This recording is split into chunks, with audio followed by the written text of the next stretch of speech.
friends, it's Len down at 1A Auto. Today we're working on a 2010 Nissan Altima. First thing I want to show you is where the lift points are. It's up in the air right now, so it's easier for you to see. We're going to come right over here. On this particular make and model, they want you to lift along the pinch rail. If the lift post wasn't there, you'd be able to see a couple little triangles cut out, and that'll let you know that that's where to lift it. One here. Looking for those triangles. If you could see them, that would be great, but I got the lift where it's supposed to be. There would be another set right here. There's also an additional bracket right there. Gives it a little bit of support. Come around. It'll be same thing on the other side.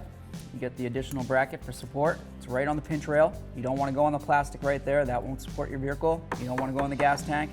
It won't support the vehicle either. We're going to come along to the front on the other side. Right here, along the pinch rail. This is where the safety zone is. You don't want to go on the floor. You don't want to go even on this. If you had to and you couldn't get to this pinch rail for some reason, you can go right over here. But that's preference.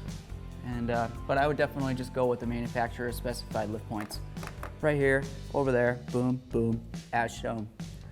Thanks for watching. Visit 1AAuto.com, your place for DIY auto repairs, for great parts, great service, and more content.